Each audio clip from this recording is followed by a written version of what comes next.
17 വയസ്സ് മുതൽ മൈഗ്രെയിന്റെ ഇഷ്യൂ എന്ന് പറഞ്ഞാല് ഭീകരതയായിരുന്നു. അത് ഭയങ്കര നമ്മുടെ ഫാമിലിയിൽ ഭയങ്കരമായിട്ട് ബാധിക്കും, നമ്മുടെ ജോലിനെ ബാധിക്കും. എല്ലാവരും ആദ്യം പറഞ്ഞു സിസ്റ്റം യൂസ് ചെയ്യുന്നതുകൊണ്ടാണ്. ഞാനൊരു അക്കൗണ്ടന്റാണ്. കമ്പ്യൂട്ടറിൽ വർക്ക് ചെയ്യുമ്പോൾ ഫുൾ ടൈം നമുക്ക് ആ സിസ്റ്റം യൂസ് ചെയ്യുന്നതിന്റെ പ്രശ്നങ്ങൾ ഒരുപാടുണ്ടായിരുന്നു. പക്ഷെ അതല്ല, ഞാനൊരു മരുന്നിന് കഴിക്കാൻ എനിക്ക് തോന്നുന്നു ആയുർവേദം, ഇംഗ്ലീഷ്, ഹോമിയോ ഇനി ഒന്നുമില്ല കഴിക്കാൻ മെഡിസിൻസ്. എനിക്ക് തോന്നുന്നു കേരളത്തിൽ എന്തെങ്കിലും മരുന്നുണ്ടോ എന്ന് അറിയില്ല. ഞാൻ അത്രയും മരുന്നുകൾ കഴിച്ചിട്ടുണ്ട്. ഒരുപാട് ട്രിവാൻഡ്രത്ത് പോയി കാണിച്ചിട്ടുണ്ട്, എല്ലായിടത്തും മരുന്ന് കഴിച്ചു. പക്ഷെ ഇതുവരെ ഒരിടത്തൊന്നും എനിക്കൊരു റിസൾട്ട് കിട്ടില്ല. ആ ചെയ്യുന്ന സമയത്ത് പെയിൻ കില്ലേഴ്സ് കൊണ്ട് മാത്രം ഉറങ്ങിയ രാത്രികളുണ്ട്. എന്റെ ഡെലിവറി കഴിഞ്ഞിട്ട് എന്റെ ഇളയ കുഞ്ഞിനെ ഞാൻ ഫീഡ് ചെയ്യാത്ത ടൈമുണ്ട്. കാര്യം തലവേദന കൂടി എന്റെ കുഞ്ഞ് കരയുമ്പോ എനിക്ക് ഫീഡ് ചെയ്യാൻ പറ്റില്ല. കാര്യം കുഞ്ഞിന്റെ അടുത്ത് കിടന്ന് കരയുമ്പോ എനിക്ക് സങ്കടം വരുന്നതാ. എനിക്ക് ഭയങ്കര ഡിസ്റ്റർബൻസ് ആയിരുന്നു. എന്റെ കുഞ്ഞിങ്ങനെ കിടന്നൊരു 1 വയസ്സൊക്കെയുള്ള കുഞ്ഞ് എന്റെ അടുത്ത് കിടന്ന് കരയാന്ന് പറയുന്നത് ഞാൻ തള്ളി മാറ്റിയിട്ടുണ്ട് എന്റെ ഹസ്ബൻഡ്. ഞാൻ പറഞ്ഞു എനിക്ക് പറ്റില്ല, എന്റെ കുഞ്ഞിനെ കൊണ്ടുപോകുമെന്ന് ഞാൻ പറഞ്ഞിട്ടുണ്ട്. ആ ഒരു അവസ്ഥയെന്ന് ആഴ്ചയിൽ 2000 രൂപയുടെ 5 ദിവസത്തേക്ക് 2000 രൂപയുടെ മെഡിസിനാണ് ഞാൻ കഴിച്ചുകൊണ്ടിരുന്നത്. അതിനിടയ്ക്കാണ് എന്നോട് സൗമ്യ, കുറച്ചു മുമ്പ് സംസാരിച്ച എന്റെ കസിനാണ്, പുള്ളിക്കാരിയാണ് എന്നോട് പറയുന്നത് നല്ലതാണ്, നീ ഒന്ന് ഉപയോഗിച്ച് നോക്കൂ എന്ന് പറഞ്ഞു. ഞാൻ പറഞ്ഞു ഉപയോഗിക്കില്ല, തലവേദനയ്ക്ക് വേണ്ടി ഞാനിനി മരുന്ന് കഴിക്കില്ല. കാര്യം അതെനിക്ക് ഭയങ്കര ബുദ്ധിമുട്ടാണ്. എനിക്ക് കഴിക്കാൻ മരുന്നുകളില്ല, ഞാൻ കഴിക്കില്ല എന്ന് തീർച്ചപ്പെടുത്തി. ഞാൻ വാങ്ങില്ല സൗമ്യ. അതിന് മുന്നേ കുറുക്കുമ ഉപയോഗിച്ചു, എനിക്ക് അലർജി മാറി. പക്ഷെ ഈ മരുന്ന് എന്നാ ഞാൻ ഉപയോഗിക്കില്ല. കാര്യം ഇനി ഉപയോഗിക്കാൻ മരുന്നുകൾ ഇല്ലാത്തതുകൊണ്ടാണ്.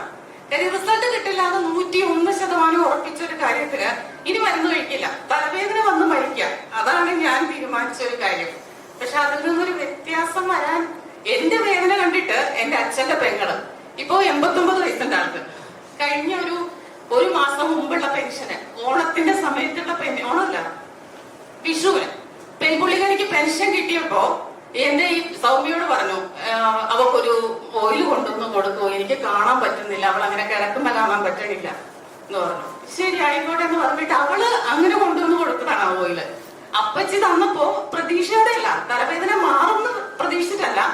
ആ പ്രായമുള്ള അമ്മച്ചി ആ കിട്ടിയ 1800 രൂപ പെൻഷൻ കിട്ടിയതിൽ നിന്ന് 800 രൂപ മുടക്കി എനിക്ക് വാങ്ങിച്ചു തന്നെങ്കിൽ അത് ഞാൻ ഉപയോഗിക്കണ്ടേ.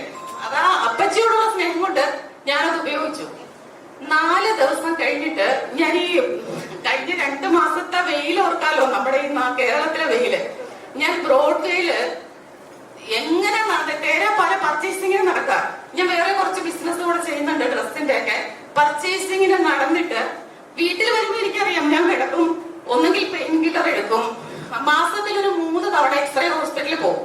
1000 രൂപയാണ് ഒരു പ്രാവശ്യം പോകുന്നതിന്. കാര്യം ഇഞ്ചക്ഷൻ, മരുന്ന്, അവരുടെ ഫീസ്.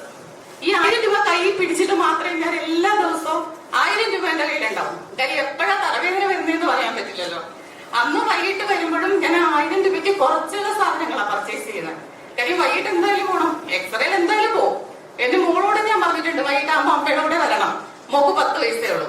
ഹസ്ബൻഡ് നാട്ടിലില്ലാത്തതുകൊണ്ട് പുള്ളിക്കാരിയായിട്ടാ പോവാ. പക്ഷെ ആ വൈകിട്ട് വന്നിട്ട് തലവേദന ഇല്ല, എനിക്ക് റീസൺ അറിയില്ല.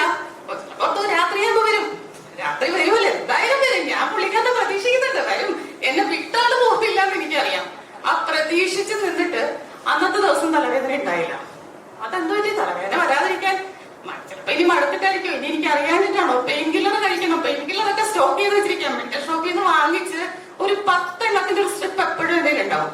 ചിലപ്പോ ഒരു ദിവസം 2 എണ്ണം കഴിക്കും, ചിലപ്പോ സഹയം കഴിഞ്ഞാൽ 3 എണ്ണമൊക്കെ കഴിച്ചിട്ടുണ്ട്. ദ്രോഹമാണ്, എന്നോട് തന്നെ ചെയ്യുന്ന ദ്രോഹമാണെന്ന് അറിയാം. സാർ എന്നോട് പറയും, ഇപ്പൊ സാറ് പറയും മുമ്പ് പറഞ്ഞില്ലേ ഭസ്മം വാരി പൂശുന്നത് പോലാണ് പൂശുന്നതെന്ന്. ഞാൻ അമൃതാഞ്ജനൊന്നും എനിക്ക് കേട്ടില്ല, ഞാൻ ടൈഗർ ബാം വരയ്ക്കാം. ഞാൻ കണ്ണില് തയ്ക്കാറുണ്ട് ടൈഗർ ബാം. അത് വേറൊന്നും കണ്ടല്ല, കണ്ണിന്റെ പുകച്ചിൽ വരുമ്പോ നമുക്ക് ഈ തലവേദന അറിയില്ല. അത് നമ്മളത് ചെയ്തു പോകും. അത് ആ തലവേദന വരുന്നവർക്ക് മാത്രം അറിയാം. നമ്മൾ എന്റെ അമ്മേനെ കളിയാക്കാറുണ്ട്, നീ എന്തോടെ ഇതുപോലെ തിന്നെന്നാണെന്ന് ചോദിച്ചിട്ടുണ്ട് എന്റെ അമ്മയോട്. കുറച്ചെടുത്ത് കഴിച്ചാൽ ചിലപ്പോ ആ ഒരു മാറ്റം കിട്ടുമെന്ന് പറയും. പക്ഷെ അത് അനുഭവിക്കുന്നവര് അത് ചെയ്തു പോകും. ടൈഗർ ബാം എന്നല്ല, നമ്മള് ചിലപ്പോ അവിടെ എവിടെയെങ്കിലും കിടക്കുന്ന സാധനം എടുത്ത് ഞാൻ എന്റെ ദേഹമൊക്കെ മുറിച്ചിട്ടുണ്ട്. ഈ ശരീരത്തിന്റെ വേദന ഇപ്പോഴും പറയാനൊക്കെ, ശരീരത്തിന്റെ വേദന വരുമ്പോ നമ്മൾ ഇത് ശ്രദ്ധിക്കാതെ പോകൂലോ. ആ ശ്രദ്ധിക്കാതെ പോകാൻ വേണ്ടി സത്യം പറയട്ടെ, എനിക്കത് അമൃതാണെന്നോ എന്താണെന്നൊന്നും പറയാനറിയില്ല. ഇപ്പൊ ഈ നിമിഷം ഇവിടെ നിൽക്കുന്നത് വരെ എനിക്ക് തലവേദന വന്നിട്ടില്ല. അത് എന്താ പറയാ, ഞാൻ ആ പാട് ഉപയോഗിച്ചിട്ടുള്ളത് ഈ ഹെയർ ഓയിലും കുറുക്കുമയും മാത്രമേ ഉപയോഗിച്ചിട്ടുള്ളൂ.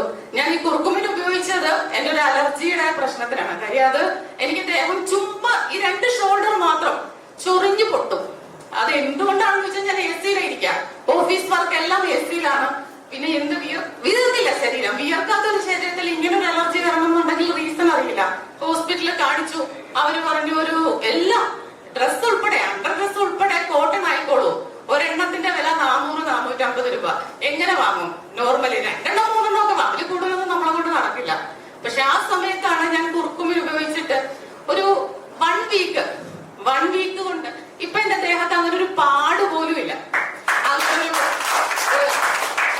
ഇപ്പൊ എനിക്ക് വെയിലത്ത് പോകുന്നതിനോ ഇങ്ങനെ വന്ന് കുറച്ച് നാളൊക്കെ എ സിയിൽ കുറച്ചു നേരം ഇരിക്കുമ്പോ തലവേദന എടുക്കും, ഈ ദേഹത്തിന്റെ ഇറിറ്റേഷൻസ് ഉണ്ട്. ഇപ്പൊ അങ്ങനെയുള്ള യാതൊരു പ്രശ്നങ്ങളും ഇല്ല. ഞാൻ അത്യാവശ്യം എല്ലാവരോടും, എന്റെ റിലേറ്റീവ്സിനോടും എന്റെ ആൾക്കാരോടും എല്ലാവരോടും പറയുന്നുണ്ട്. പിന്നെ എല്ലാവർക്കും ഒരു വിശ്വാസക്കുറവുണ്ടല്ലോ, അത് എനിക്കില്ലാതിരുന്ന വിശ്വാസം ഞാൻ പറഞ്ഞോടനെ മറ്റുള്ളവർ വിശ്വസിക്കണം എന്നില്ല. വിശ്വസിപ്പിച്ച് അല്ലെങ്കിൽ ഒരു ഇതിലേക്ക് എന്റെ ആൾക്കാരെ എല്ലാം ഞാൻ കൊണ്ടുവരും. അതെന്റെ ഒരു എന്താ പറയാ, ഒരു ബിസിനസിന് വേണ്ടിയല്ല. കാര്യം ഈ വേദന ഇനി ഒരാള് സഹിക്കണമെന്ന് എനിക്ക് അത്രയ്ക്ക് ആഗ്രഹമുണ്ട്. കാര്യം എന്റെ കുഞ്ഞ്